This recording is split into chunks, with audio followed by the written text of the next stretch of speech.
di sebuah dusun kecil di pinggiran kota. Hiduplah Rahmat, seorang pria sederhana yang bekerja sebagai petani jagung. Dia tidak punya uang banyak, hanya sebidang tanah kecil yang diwarisi ayahnya, dan hati yang tulus. 5 tahun yang lalu, dia menikahi Siti, seorang gadis cantik yang dulu terpesona dengan sikap ramahnya. Namun, seiring waktu, harapan Siti untuk kehidupan yang lebih baik mulai membanjiri hatinya. Dia melihat teman temannya menikahi pria kaya yang bisa memberi mereka pakaian mahal, sepeda motor, bahkan rumah berlantai 2. Setiap hari, dia kembali ke rumah dengan wajah murung, mengomel pada Rahmat yang selalu pulang lelah dengan tangan penuh tanah dan dompet kosong. Sama-sama miskin saja.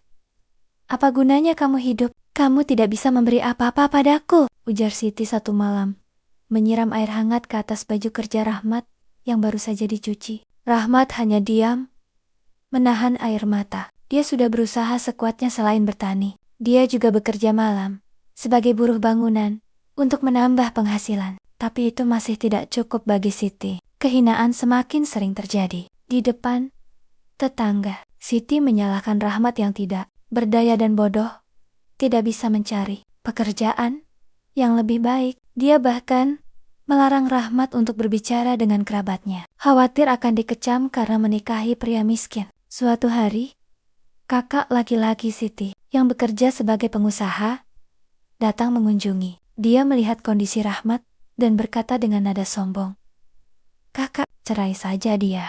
Aku punya temannya yang kaya. Pasti lebih baik dari dia yang cuma bisa tanam jagung." Siti yang sudah lama frustasi akhirnya memutuskan. Dia memberikan surat cerai kepada Rahmat, berkata, "Aku sudah muak hidup miskin denganmu. Jangan pernah cari aku lagi." Rahmat menerima surat itu dengan tangan gemetar. Tanpa berkata apa-apa, dia mengemas barang-barangnya dan pergi ke tanah jagungnya. Dia tinggal di gua kecil di dekat sawah, makan hanya jagung yang dia panen, dan bekerja lebih giat lagi. Dia berjanji pada dirinya sendiri bahwa dia tidak akan pernah lagi membiarkan diri dan orang yang dia cintai dihina karena kemiskinan. Setahun berlalu dengan ketekunan dan sedikit bantuan dari tetangga yang baik hati. Rahmat berhasil mengembangkan usahanya. Dia menanam jenis jagung baru yang lebih produktif, membuka toko kecil, menjual padi dan jagung, bahkan mempekerjakan beberapa orang dusun. Dia tidak lagi miskin, tapi hatinya tetap sederhana seperti dulu. Suatu hari, Siti kembali ke dusun. Dia melihat Rahmat yang sekarang berdiri tegak di depan tokonya dengan wajah yang penuh kepercayaan diri. Dia mendengar dari tetangga bahwa Rahmat telah sukses dan hatinya terasa sesak. Dia ingin menghampiri,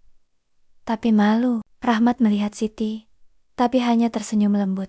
Dia tidak membenci, tidak marah, hanya sedih karena waktu yang terbuang. Dia mendekati Siti dan berkata, "Semoga kamu menemukan kebahagiaan yang kamu cari. Aku sudah menemukan yang kuinginkan."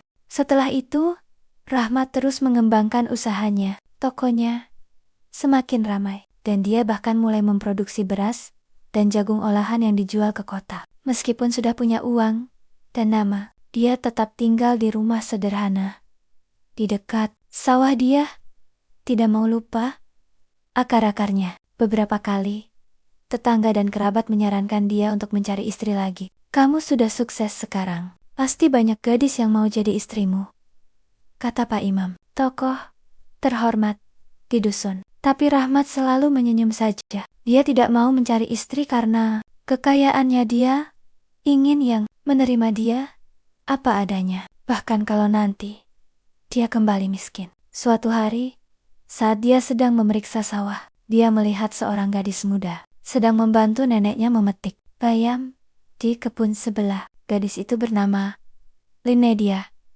Baru pindah ke dusun bersama neneknya setelah ayahnya meninggal. Dia tidak cantik secara luar biasa, tapi matanya cerah dan senyumnya hangat. Setiap hari, Rahmat selalu melihat Lina membantu neneknya. Kadang-kadang mereka berbicara. Lina menceritakan tentang kegembiraannya membaca buku, Rahmat menceritakan tentang cara menanam jagung. Lina tidak pernah tanya tentang uang atau harta benda Rahmat. Dia hanya mendengarkan dengan penuh perhatian dan kadang-kadang memberikan nasihat yang cerdas tentang usahanya. Satu malam, Rahmat berani mengajak Lina berjalan-jalan ke tepi sungai. Di sana, dia membuka hatinya.